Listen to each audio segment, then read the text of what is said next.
Prime Minister Narendra Modi's Australia tour. Now, Prime Minister Modi arrived in Sydney on Monday for the third and final leg of his three-nation tour, during which he's going to be holding talks with, of course, his Australian counterpart, Prime Minister Anthony Albanese, and a whole host of other things planned, Divya. Absolutely. In fact, today what's planned is he'll be attending a community event to celebrate the country's dynamic, diverse Indian diaspora. The Prime Minister has said that he wants to take the relationship with Australia to the next level, including closer defence and security ties to help ensure an open and free Indo-Pacific. Well, the Indo-Pacific region, interestingly, at the moment faces a number of challenges. Climate change, of course, being among the top challenges, and this is also something that the Prime Minister highlighted, in the second leg of his tour to Papua New Guinea. Climate change, terrorism, security of sea lanes of communication and piracy. And of course, the Prime Minister is also going to be asserting that India believes that all of this can only be addressed by shared efforts. In fact, Prime Minister Albanese has also said that I'm not a person who's satisfied easily. So one can expect all of these issues to actually be taken up between the two prime ministers as they hold that key bilateral meet. Now, what's also going to be interesting, Divya, is Prime Minister Modi and his interaction with the Indian diaspora. Now, this is something that really speaks of brand Modi, because as the Prime Minister tours different parts of the world, there's always a focus on the Indian community. There are always events that are tailor-made for the Prime Minister to be able to interact with the Indian diaspora. And like you were saying, it's going to be really interesting to see how the day pans out. There are a group of Indians, 170 of them if I'm not wrong, who've actually chartered a plane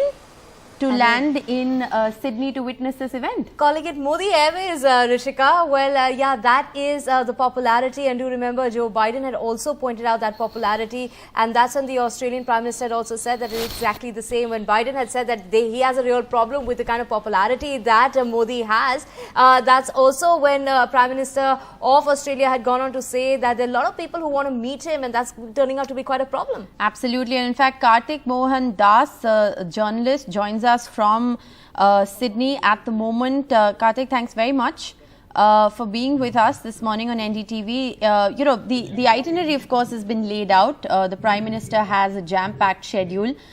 He's going to be holding a key bilateral. He's also interacting with prominent Australians. Take us through what we expect to see happen over the next few hours.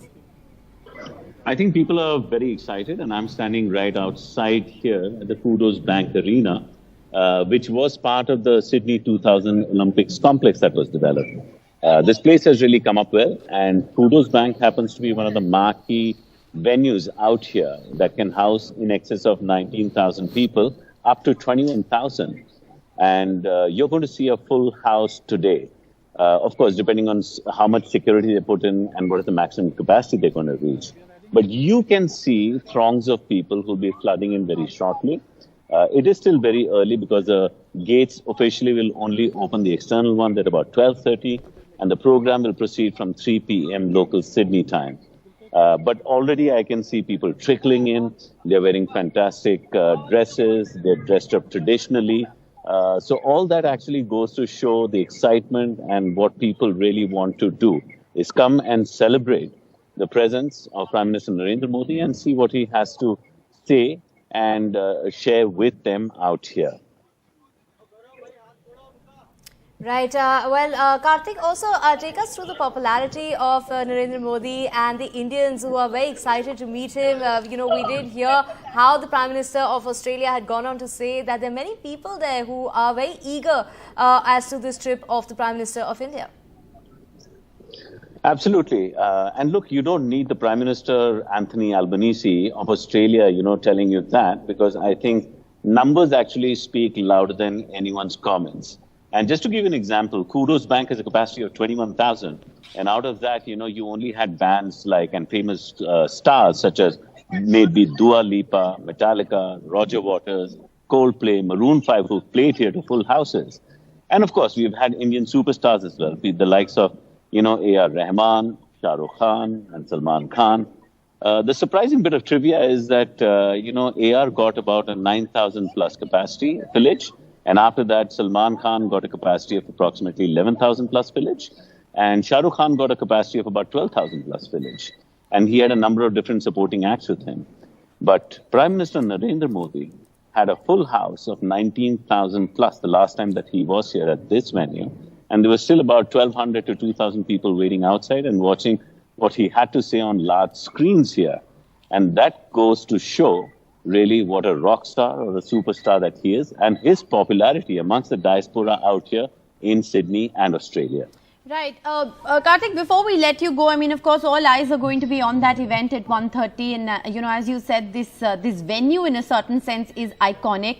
It's, of course, you know, like you said, there have been several Indian superstars, several, you know, global rock stars who all come and sort of performed here. So it's going to be interesting to see what the Prime Minister has to say, how many people actually turn up. The gates haven't opened yet, so we're going to closely watch that. But, you know, a quick word really on what this visit, the second visit of the Indian Prime Minister to Australia during his tenure, what this really means for Indo-Australian ties. We know that, you know, the two countries have a very close relationship. There is a large Indian diaspora there. But could you just, you know, break it down for us in terms of the diplomacy between the two countries? How significant really is this particular visit? This is very significant. I think from people who are actually following global politics, we know that the scenario is changing very rapidly in Asia and Southeast Asia. I think we have the rise of China, and then apart from that, Australia also being part of the Western Alliance. So given all that and the rise of India as a superpower, so given all that, I think as a part of the Quad and also economic bilateral relationships, the visits by many other ministers from India to come and stitch up deals for bilateral trade, I think it's of immense significance out here, especially because Australia happens to be a part of the Western Alliance, which is based out here in Southeast Asia. So given its position within global, the political scenario and also geographically, it makes Australia a very key player in this region. And of course, they have one of the largest reserves of natural resources as well. So given all that, it is imperative, it's very important. And there are a lot of eyes and analysts who are actually looking forward to what would be announced possibly after Prime Minister comes and has a meeting with his counterpart, Anthony Albanese. Right. In fact, Harris Park in Sydney has been renamed Little India just on Monday. So, you know, we are getting a sense of the kind of respect that India is getting, you know, during the visit of Prime Minister Modi. Oh, absolutely. So those people who have been to Australia and Sydney especially would know that Harris Park always used to be the place where most Indians congregate. They settle there. And, you know, it looks like a Little India, but it never was called one. So unofficially, it always was Little India. I think now to get that official stamping, it just makes it out there, the statement that, you know, Indians have arrived, the numbers are there. Having said that, I think for the last couple of months, a lot of people have been calling it Harish Park instead of Harris Park. And that seems to work well with the locals and even else in Sydney as well. So it just goes to seem there'll be a lot of rechristening of places where Indians are thronging and thriving. Another bit of interesting trivia in Harris Park is roughly about 40+% of the population within the Harris Park catchment area is now actually Indian or of Indian origin. So that speaks volumes and is very significant in terms of the voting power that they have and what they command within the local economy and the social and community circuits as well.